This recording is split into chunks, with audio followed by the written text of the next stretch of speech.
حضرت علی علیہ السلام کی حیاتی مبارکہ کا ہر پنہ عدل و انصاف، شجاعت اور عظیم اخلاق کی ایسی داستان ہے جو دلوں کو رلا بھی دیتی ہے اور ایمان کو گرما بھی دیتی ہے۔ ان کا ایک ایسا ہی روح پرور اور دل کو چھو لینے والا واقعہ پیش خدمت ہے جب وہ پورے ملک اسلام کے خلیفہ حکمران تھے۔ واقعہ ایک امیر المؤمنین اور عدالت کا انصاف۔ یہ اس دور کی بات ہے جب حضرت علی علیہ السلام مسلمانوں کے خلیفہ تھے۔ ایک دن کوفہ کے بازار سے گزرتے ہوئے ان کی نظر ایک یہودی شخص پر پڑی جس کے ہاتھ میں ایک قیمتی زرہ بیٹل آرمر تھی۔ حضرت علی نے اس زرہ کو دیکھا تو ان کا دل بھر آیا۔ وہ ان کی اپنی زرہ تھی جو جنگ صفین کے دوران ان کے گھوڑے سے گر کر کہیں گم ہو گئی تھی۔ حضرت علی چاہتے تو بحیثیت حکمران ایک اشارے پر وہ زرہ اس سے لے سکتے تھے۔ ان کے ایک حکم پر پوری فوج حرکت میں آ سکتی تھی، لیکن انہوں نے طاقت پر انصاف کو ترجیح دی۔ وہ اس شخص کے پاس گئے اور نہایت نرم اور درد بھری آواز میں فرمایا، یہ زرہ میری ہے، نہ میں نے اسے کسی کو بیچا ہے اور نہ ہی کسی کو تحفے میں دیا ہے۔ اس یہودی نے بدتمیزی اور غرور سے دیکھ کر کہا، یہ زرہ میری ہے کیونکہ یہ اس وقت میرے قبضے میں ہے، اور اگر آپ سچائی کا دعویٰ کرتے ہیں تو چلیے قاضی کی عدالت میں۔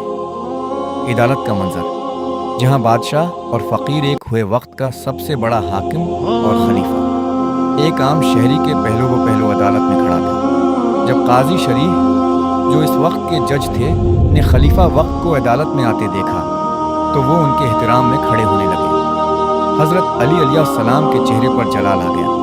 انہوں نے قاضی کو روکا اور فرمایا، شریح، عدالت کے تختے پر بیٹھ کر میرے ساتھ کوئی رعایت مت کرو۔ انصاف کی نظر میں ایک خلیفہ اور ایک عام غیر مسلم شہری میں کوئی فرق نہیں ہونا چاہیے۔ قاضی نے سر جھکا لیا اور معاملے کی سنوائی شروع ہوئی۔ قاضی نے حضرت علی سے پوچھا، امیر المؤمنین، کیا آپ کے پاس کوئی گواہ ہے جو ثابت کرے کہ یہ زرہ آپ کی ہے؟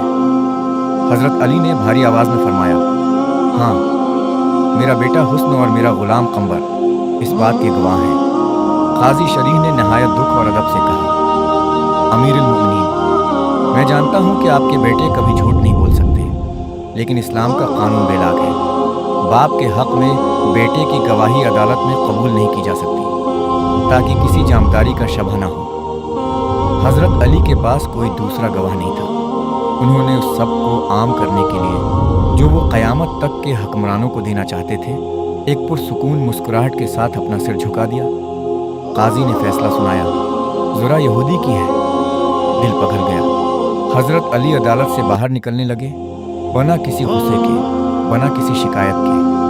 وہ یہودی وہیں کھڑا یہ سب دیکھ رہا تھا۔ اس کا جسم کانپ رہا تھا اور آنکھوں سے آنسو جاری تھے۔ اس نے سوچا، خدا کی قسم، یہ کوئی عام انسان نہیں ہے، یہ اس سلطنت کا مالک ہے جہاں سورج ڈھلتا نہیں، لیکن ایک معمولی زرہ کے لیے یہ میرے ساتھ عدالت میں کھڑا ہے۔ اس کا اپنا مقرر کیا ہوا، جج اس کے خلاف فیصلہ دیتا ہے اور یہ مسکرا کر تسلیم کر لیتا ہے۔ وہ بھاگتا ہوا حضرت علی کے قدموں کے پاس پہنچا۔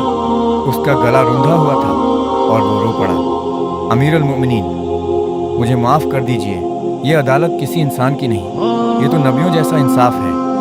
میں گواہی دیتا ہوں کہ یہ زرہ آپ کی ہی ہے۔ یہ آپ کے گھوڑے سے گری تھی اور میں نے اسے اٹھا لیا تھا۔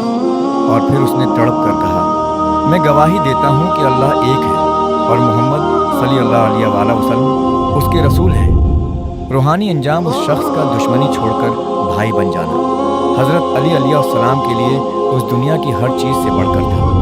ان کی آنکھیں بھی خوشی سے نم ہو گئیں۔ انہوں نے اس نئے مسلمان کو گلے سے لگایا اور فرمایا، اگر تم نے سچ قبول کر کے اپنا دل صاف کر لیا ہے تو یہ زرہ میری طرف سے تمہیں تحفہ ہے، اور صرف زرہ ہی نہیں، یہ بہترین گھوڑا بھی آج سے تمہارا ہوا۔ یہ واقعہ ہمیں سکھاتا ہے کہ دلوں کو تلوار سے نہیں بلکہ اونچے اخلاق اور سچے انصاف سے جیتا جاتا ہے۔